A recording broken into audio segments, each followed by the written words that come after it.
Muito bem, pessoal. Aula de número 10 de Fundações e Tecnologias da Construção, tá? E o nosso tema de hoje é esse daqui, ó, melhoramento do solo e modificação do terreno, tá?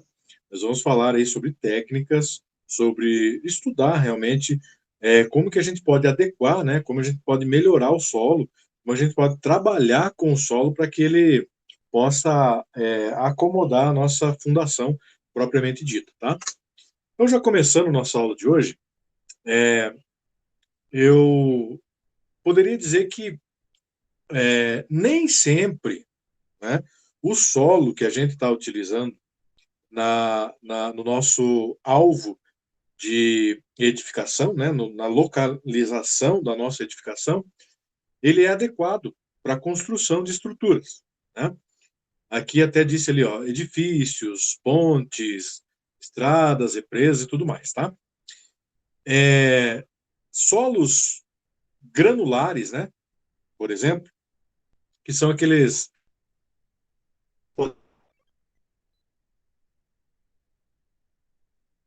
Eles pode acontecer que se a gente desenvolver uma edificação, né, construir alguma coisa ali, pode acontecer recalque, né?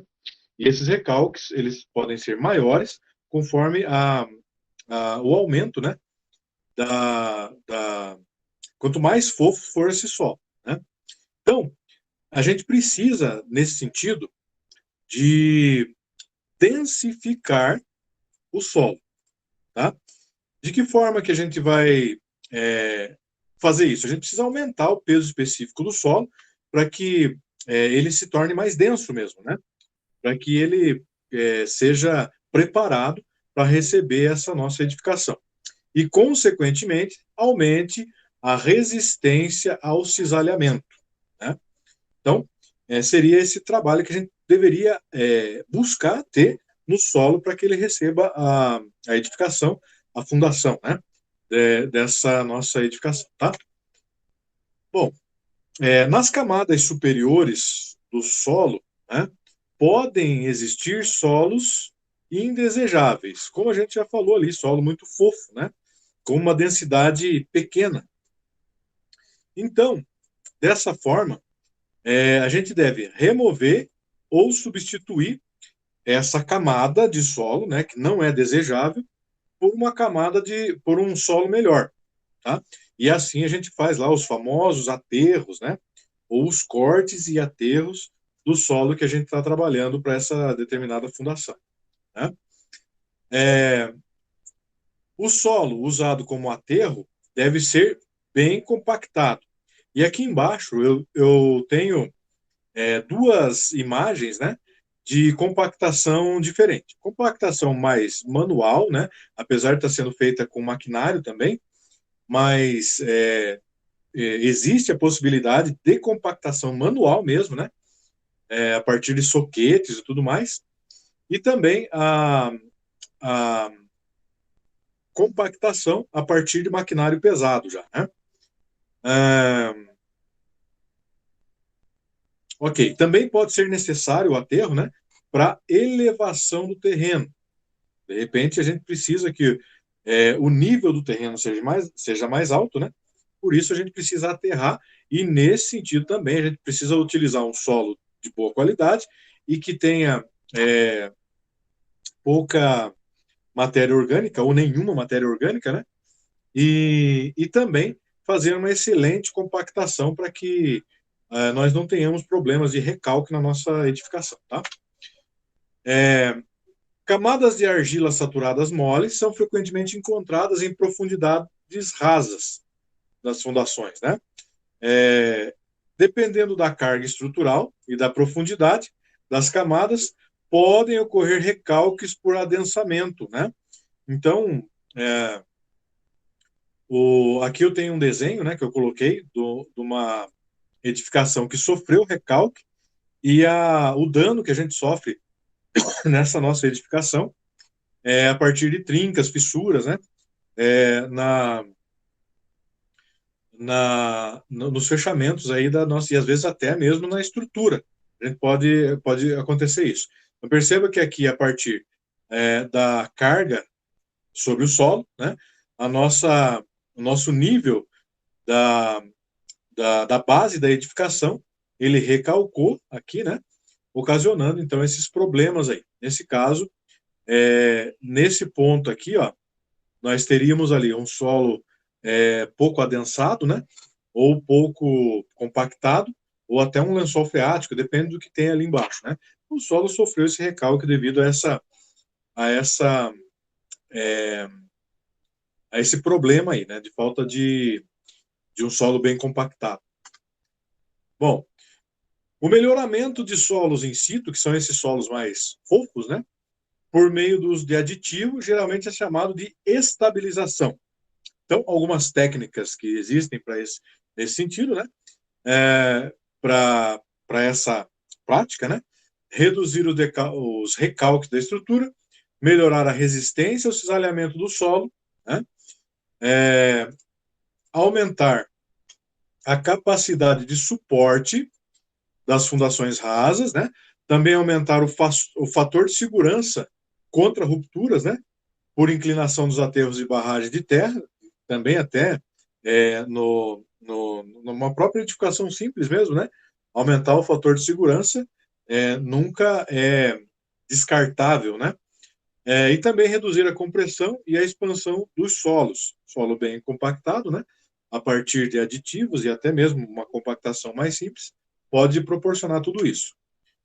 Bom, se uma pequena, olha só essa afirmação aqui, ó. Se uma pequena quantidade de água for adicionada em um solo compactado, o solo terá um peso específico. Se o teor de umidade do mesmo solo for gradativamente aumentado, a energia de compactação e a energia de compactação for a mesma, né? A energia que está sendo usada para a compactação, o peso específico do solo aumentará gradualmente, né? O motivo é que a água atua como um lubrificante entre as partículas do solo. Sob compactação, ajuda a reorganizar as partículas sólidas para um estado mais denso, que é o que a gente quer, né? Que o solo fique mais denso, mais adensado, né?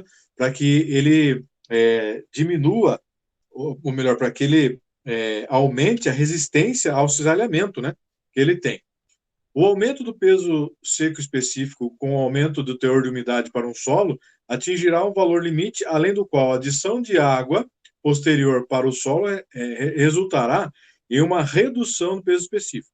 O teor de umidade em que o peso seco específico máximo é obtido é chamado teor de umidade ótimo. Lembra da umidade ótima, né, que estuda lá na disciplina de solos mesmo?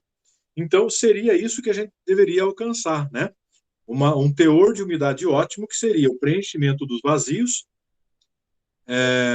o preenchimento dos vazios da, do solo, né, a partir de umidade. Então, nós temos ali uma compactação mais, um peso específico maior, né? Nesse sentido aí. Okay? Os ensaios laboratoriais padrão usados para avaliação de pesos específicos máximos e os teores de umidade ideais, né, para vários solos são dois. O ensaio de compactação Proctor padrão e o ensaio de compactação Proctor modificado. O solo compactado é em um molde de diversas camadas por um soquete, e o teor de umidade do solo, o W, que é uma variável que a gente vai utilizar aqui, né, nas equações posteriores, é alterado, e o peso específico, que é sempre chamado de gama, né, de compactação para cada ensaio é determinado nesses ensaios ali de Proctor, né, tanto padrão quanto modificado. O peso seco específico máximo de compactação e o teor de umidade ótimo corresponde a determinados correspondentes, né? São determinados por um gráfico de comparação entre o gama D, que é o peso específico, em relação à umidade em porcentagem. Tá? Então, vamos dar uma olhadinha aqui, primeiro nessas tabelas, né? Que a gente tem ali algumas informações que são utilizadas nesses métodos de Proctor padrão e de Proctor modificado, estão nessas tabelas aqui. Ó. Então, aqui, por exemplo, o diâmetro do molde, no método A e no método B, e no método C eu tenho esses valores ali, 101,6 milímetros, o volume do molde de 944 centímetros cúbicos e assim por diante, tá? O solo a ser utilizado, porção passando pela peneira número 4, pela peneira 9,5 milímetros e pela peneira 19 milímetros, tá? Então, esses são os valores que a gente vai ter nesse ensaio aí para ensaio de Proctor padrão nesse caso, e aqui para o ensaio de Proctor modificado, tá? Também com os grãos, né, passando pela peneira número 4, número 9,5 milímetros e 19 milímetros. Aqui à frente, na figura, nós temos um gráfico de peso específico e umidade do solo, né, para um silt argiloso obtido a partir do ensaio de Proctor normal e modificado, tá? Então, as bolinhas aqui são o ensaio de Proctor padrão, e o Proctor modificado é aquelas que tem os triângulos, né? Então, o peso seco específico máximo e o teor de umidade ótimo depende do grau de compactação. Então, aqui no gráfico nós temos o peso específico, né, em quilonewtons por metro cúbico, de 10 kN por metro cúbico, 12, 14, assim por diante, e o teor de umidade que eles têm, de 5%, 10%, 15% e assim por diante, tá? Então é só fazer o comparativo aqui, ó, que você vai ter mais ou menos o teor de umidade e, e o grau de saturação aí a partir desse gráfico, né? Quanto maior for a energia de compactação, maior é o peso seco específico máximo. Quanto maior for a energia de compactação, menor é o teor de umidade ótimo, porque nós estamos compactando, né? O terreno, o solo e tudo mais. Nenhuma porção de curva de compactação pode ficar à direita da linha de saturação de 100%, que é aqui, né? Essa curva de saturação aqui de 100%, tá? Muito bem. Então, o peso específico para 100% de saturação no peso específico de saturação, determinando, né, o teor de umidade, é o valor máximo do peso específico, que significa que todos os espaços vazios do solo compactado estão cheios de água. Ou seja, nós temos essa equaçãozinha aqui para ser utilizada nesse caso aí, tá? Que nós temos aqui o gama W, o GS e o W. O que significa isso daí? Né? O gama W é o peso específico da água, o GS é a massa específica dos sólidos do solo e o teor de umidade do solo. Tá? E o último item, né, seria o peso específico máximo de compactação e o teor de umidade ótimo correspondente vão variar de solo para solo, obviamente. Né? Cada solo tem suas características ali, seu peso específico, enfim, né? Suas características mesmo. Bom, utilizando os resultados de compactação de laboratório, ou seja, peso específico versus teor de umidade, né? As especificações podem ser escritas para a compactação de determinado tipo de solo em campo, mas, na maioria dos casos, o empreiteiro atinge uma compactação de 90% ou mais, tá? Com base em um teste de laboratório específico, ou seja, o ensaio de compactação de Proctor padrão modificado, que é feito lá no laboratório, e a compactação relativa definida como nessa equação aqui, ó, CR igual ao peso específico de campo e ao peso específico máximo. Tá? O conceito de densidade relativa, que é esta equação aqui, ó, que a gente também vai ter, na equação número 3, para a compactação dos solos granulares, ela tem esse formato, e onde nós temos aqui, ó, o gama D seria o peso específico de compactação em campo, né, aquele que está lá na nossa obra, né? Futura obra.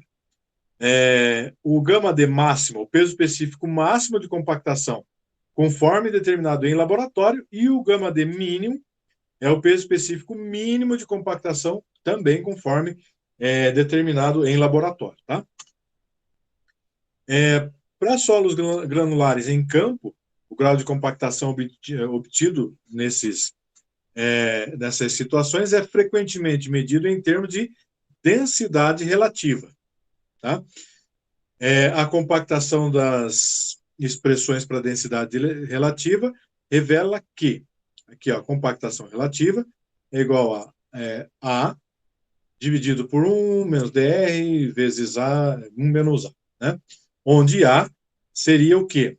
O nosso peso específico mínimo dividido pelo peso específico máximo do nosso ensaio feito em laboratório, né? Bom, a compactação de campo é feita por cilindros, tá?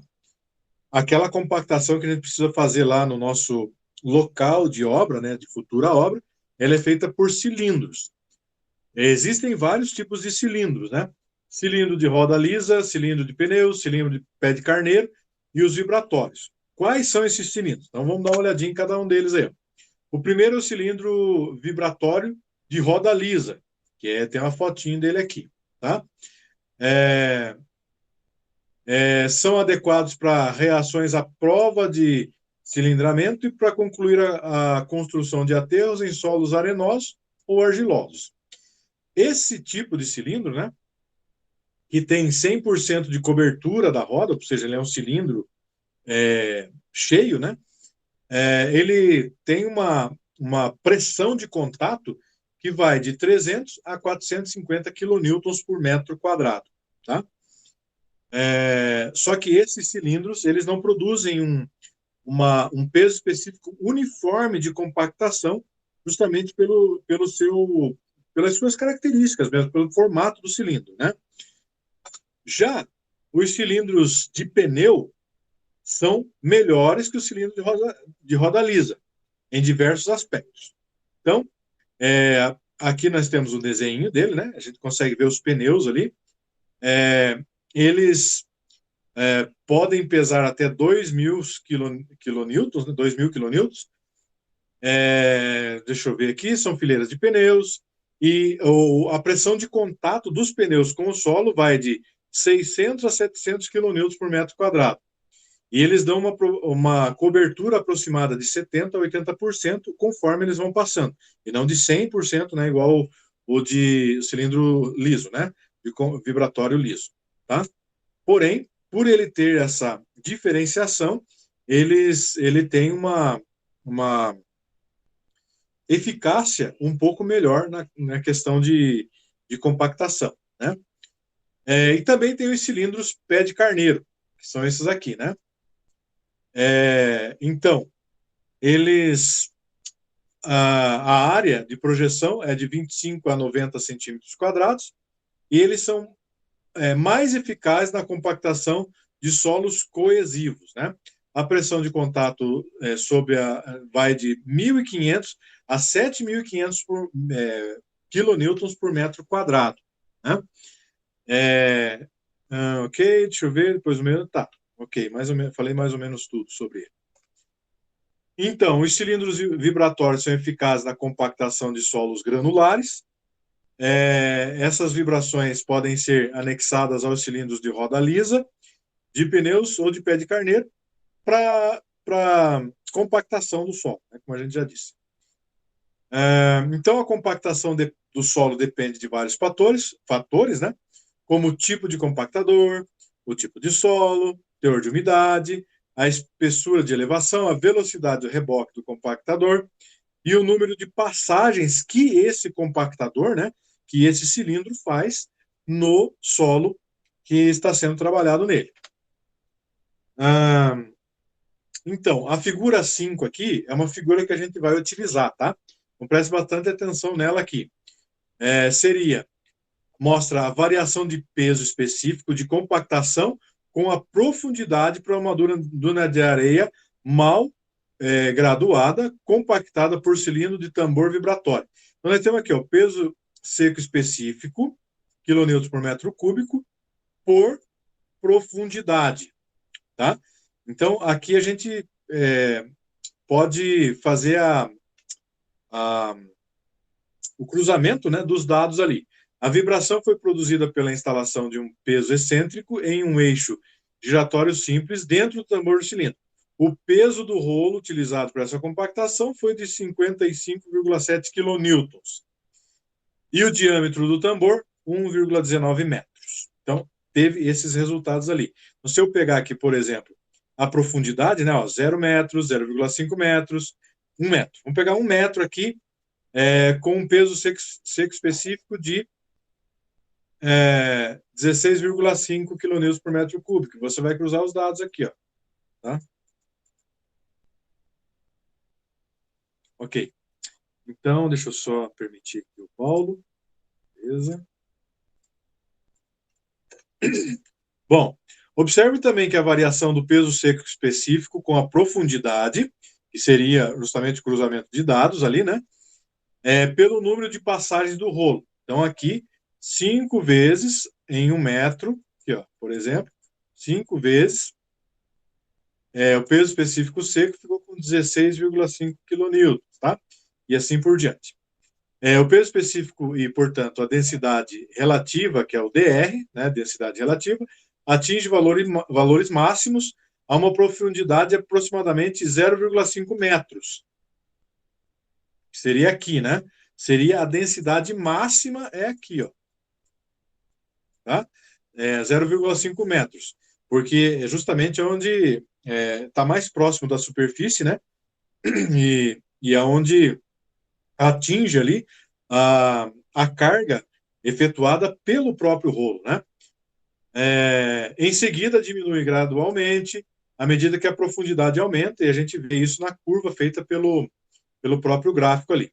Uma vez que a relação entre a profundidade e a densidade relativa, o peso seco específico para um solo, para determinado número de passagens for determinada, para a compactação satisfatória desse solo, né, com base em determinada especificação, a espessura aproximada de cada camada pode ser facilmente estimada. Tá? Então, vamos para frente. Pré-compressão.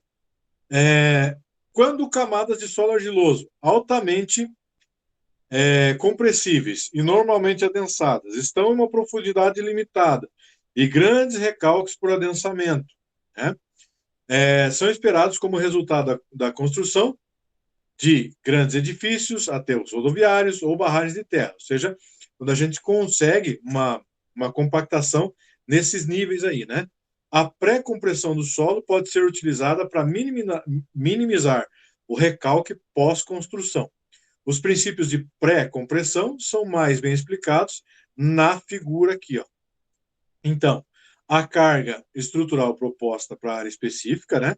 O delta tal linha P e a espessura da camada de argila sobre adensamento HC. Então, nós temos aqui, ó, o T1 e o T2, tá? Ou seja, um momento 1 e um momento 2, né? O tempo 1 e o tempo 2. Onde nós temos aqui uma sobrecarga por unidade de área, né? Aqui nós temos a sobrecarga, né? Nessa parte da esquerda da figura. Nós temos aqui a areia, o lençol freático, o nível, né, do lençol freático, a areia e a argila. Nesse solo ali que a gente tá fazendo essa comparação, né?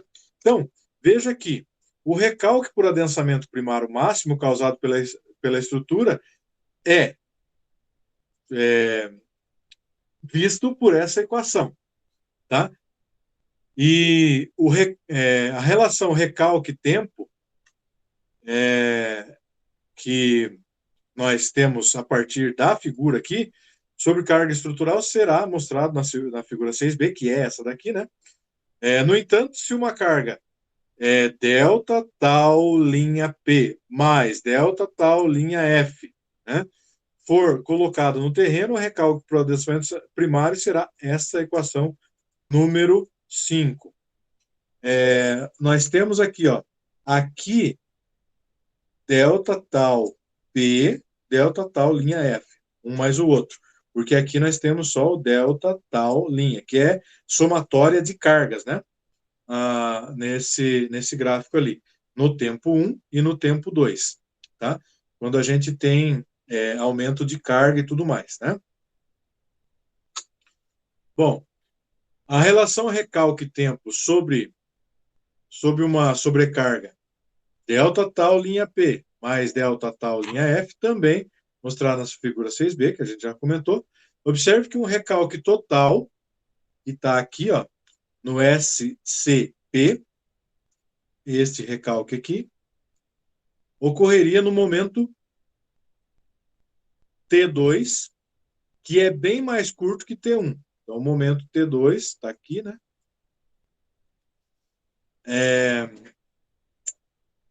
Assim, se uma sobrecarga temporal total, delta tal P mais delta tal F, for aplicada na superfície do terreno, para o tempo T2, que é esse aqui, o recalque será igual ao SCP.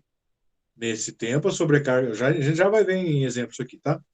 For removida uma estrutura sobre uma carga permanente por área específica, delta tal P for construída, não ocorrerá um recalque relevante.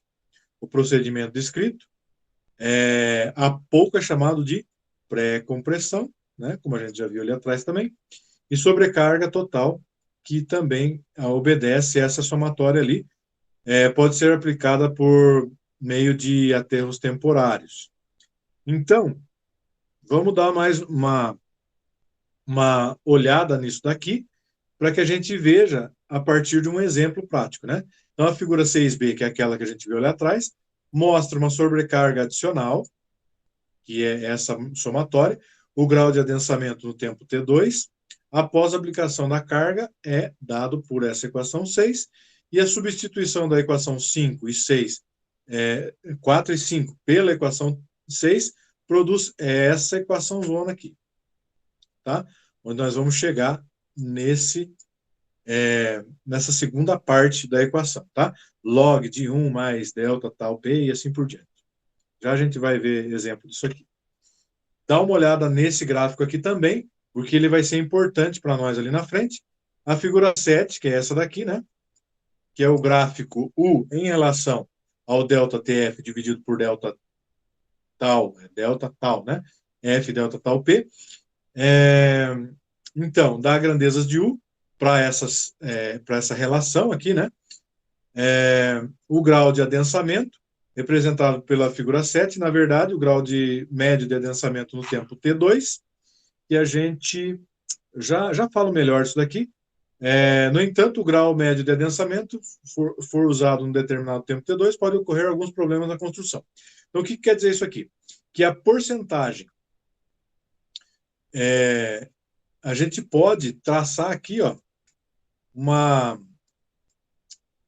uma relação entre uma coisa e outra, né? Por exemplo, aqui, né?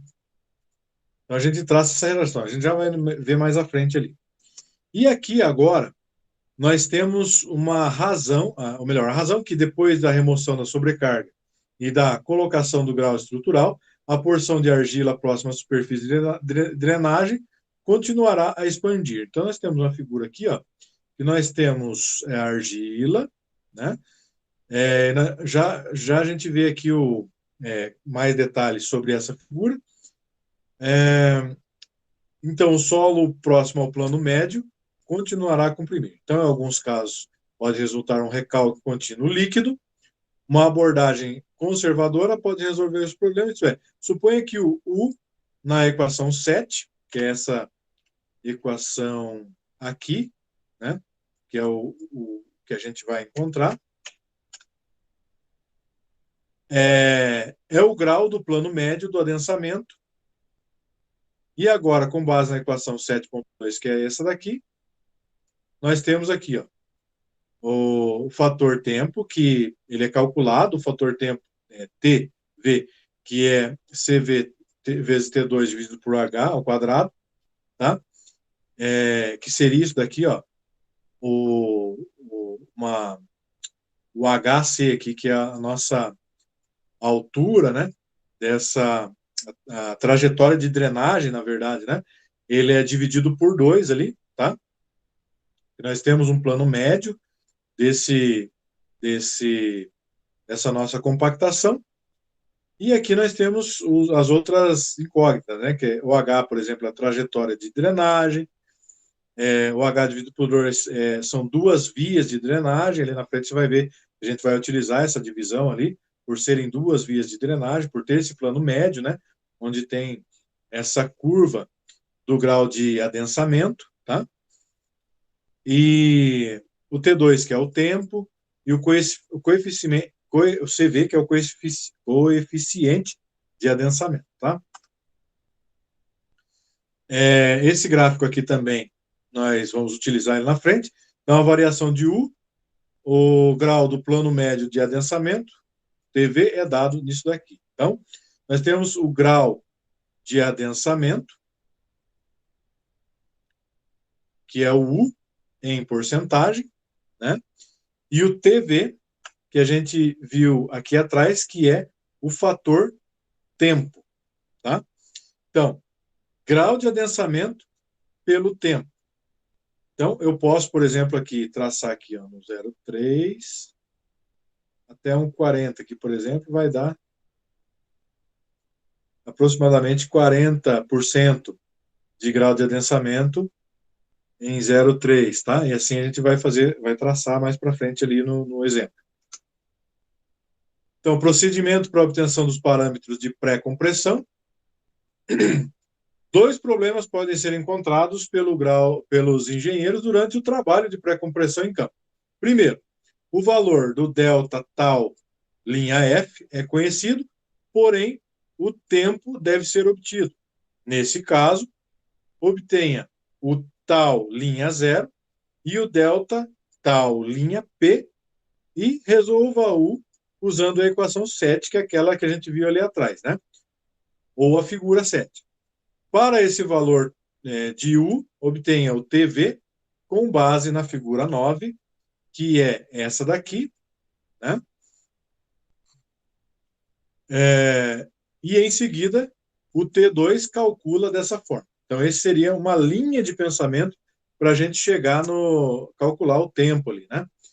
E depois, o segundo fator que pode ser um desafio, né? Para um valor específico de T2 e a somatória ali, o delta tal, que seria a carga, né? De F deve ser obtido. Nesse caso, calcule TV, em seguida use a figura 9, então é um outro procedimento. Para o grau de plano médio de adensamento, U com o valor de U, vá para a figura 7, que é aquela que a gente fez a comparação, né? Cruzamento de dados, para obter o valor da divisão e em seguida calcule o delta tal, linha F. Então, diversos relatos sobre o uso bem-sucedido de técnicas de pré-compressão para melhoramento do solo estão disponíveis na literatura lá do Johnson, se alguém quiser dar uma olhada. Bom, então vamos para um exemplo prático disso daí. Examine a figura 6. Eu coloquei aqui a figura 6 novamente, né, que é essa daqui, os princípios da pré-compressão, durante a construção de uma ponte de rodovia. Espera-se que a carga média permanente na camada de argila aumente em aproximadamente 115 kN por metro quadrado. Tá? Então, a pressão efetiva de sobrecarga no meio da camada de argila é de 210 kN por metro quadrado. E daí eu já tenho o valor de HC, que é a espessura da camada de argila sob o adensamento. Eu tenho o CC, que é 0,28, que seria a compressão, né? Eu tenho o E0, que é 0,9. Eu tenho o CV, que é 0,36 metros quadrados por meses, que seria o coeficiente de adensamento, esse 0,36, e a argila é normalmente adensada. Então, o que eu preciso fazer aqui? Duas coisas. Calcular o recalque por adensamento primário total da ponte sem pré-compressão e depois calcular a sobrecarga delta tal linha F necessárias para eliminar todo o recalque por adensamento primário em 9 meses por pré-compressão. Então tem que fazer essas duas coisas. Então já vamos para a primeira aqui, que seria a solução da parte A, que eu tenho que achar ali o recalque de adensamento primário total, sem pré-compressão. Recalque por adensamento. Então, como é que a gente vai encontrar esse recalque aí? O recalque por adensamento primário total pode ser calculado com base na equação 4. Né? A equação 4, vamos ver onde é que está a equação 4 aqui. Aqui, ó. É essa equação aqui, ó. Recalque por adensamento primário máximo. Então, está aqui a equação 4. Lá nos slides vocês vão poder ver vão ter esse material, né? E daí eu calculo ele, cadê aqui? Bom, então é o SCP, que seria o recalque por adensamento primário total. Então, o CC eu já tenho, que o exercício me deu, o HC eu também tenho, o E0 também tenho. Então, só aplicar aqui na equação, né? Então, eu tenho, vamos lá, vamos ver um por um. Então, o CC, ele deu 0,28, que é o fator de compressão, né?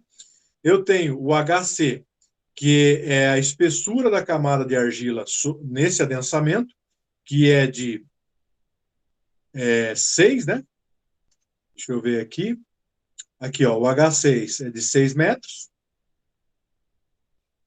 É uma da equação, mais o E0, que é 0,9 aqui, ó.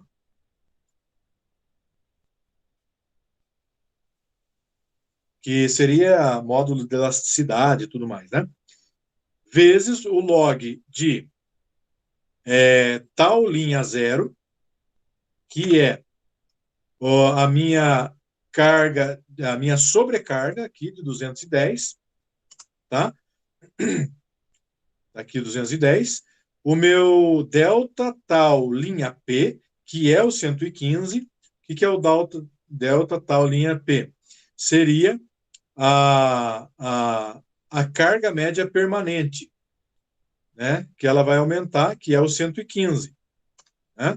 Então está aqui o 115 e, de novo, né, o tal linha zero. Então, fazendo toda esse cálculo ali, né? Aconselho vocês a fazer sempre o log primeiro, tá?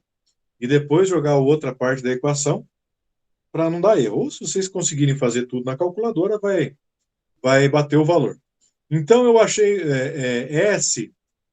SCP, que é o recalque por adensamento, um valor de 0,677, ou seja, 167,7 milímetros. Tá? Um recalque de 167 milímetros, né? Recalque pequeno.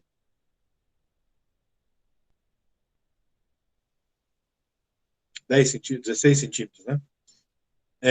Então, beleza. Já resolvemos essa parte, agora vamos para a parte B, que é a sobrecarga necessária para eliminar todo o recalque por adensamento primário, em 9 meses por pré-compressão. Então, vamos lá. Bom, nós temos essa equação, sabendo que nós temos também o H, que seria 6, né? Mas como nós temos o H dividido por 2 pela minha... Não está aqui, está mais para trás lá. Mas o H, cadê aqui o H? Aqui, ó, o HC, que é 6, né? Mas eu tenho uma drenagem por duas vias, Então, lembra que dividir no meio, lá tem um... Então, você divide por 2, né? Então, o meu H aqui é 3 metros. O tempo 2 seria os 9 meses que o exercício deu, né? E o CV é 0,36 metros quadrados por mês. Então, fazendo utilizando os valores na equação que eu tinha ali em cima, vindo aqui embaixo, eu acho o valor de TV, que é 0,36, que é o CV, vezes o T2, que é 9, dividido por H ao quadrado. Então, eu achei um valor de TV de 0,36, tá? Porque eu vou precisar desse valor ali à frente. Então, de acordo com a figura 9, que eu coloquei ela aqui de novo, né? E eu já bati os valores aqui, ó, onde está em vermelho ali. Para TV, que é o tempo aqui, né? Lembra que é tempo vezes porcentagem de grau de adensamento? Esse gráfico? Então, para 0,36 de TV, eu tracei aqui mais ou menos aqui, 0,3, 0,36, mais ou menos aqui, né? Então, o valor de U seria mais ou menos 47. Então, eu tracei até lá em cima, aqui, né? Até lá em cima, bati na minha referência e voltei aqui e achei mais ou menos 47% aqui, tá? Mais ou menos. 46, 47%. Bom, como eu tenho já as minhas cargas aqui, né? De delta tal linha P e de tal linha P, então é só eu aplicar agora. Dividir uma pela outra e eu tenho um valor de 0,548. E de acordo com essa figura aqui agora, né, para um U, que eu achei aqui atrás, em porcentagem de adensamento, né? Ó, eu achei 47%. Então, perceba que eu peguei aqui, ó, mais ou menos, ó, 47% aqui, mais ou menos. E eu corro lá até onde bater no 0,5, né? Que é aonde mais ou menos eu achei aqui dividindo os valores das tensões, né? 0,548 na linha do 0,5 aqui, ó. Então eu bato ali e caio e eu achei um valor aproximado de 1,8, tá? Ou seja, a minha delta tal linha F é igual ao valor que eu encontrei aqui de 1,8 vezes o meu delta tal linha P, que é 115, que o exercício já deu lá, né? Ou seja, esse valor de carga eu tenho de 207 quilonewtons por metro quadrado, tá? Que é a resposta do que ele pediu aqui, ó. A sobrecarga delta linha tal F necessária para eliminar o recalque por adensamento. Então, eu encontrei o recalque. Opa, peraí, deixa eu achar aqui. Aqui, ó. Eu encontrei o recalque. Peraí, deixa eu pegar aqui de novo. Vou pegar um azul aqui. Eu encontrei o recalque aqui, né? De 167 milímetros. Esse recalque primário por adensamento. E a segunda parte, eu queria evitar esse recalque. Então, para que eu evitasse ele, eu deveria colocar aqui, ó, uma sobrecarga para eliminar esse recalque, né? Por pré-compressão, uma carga de 207 quilonewtons por metro quadrado nesse terreno aí. Beleza, pessoal?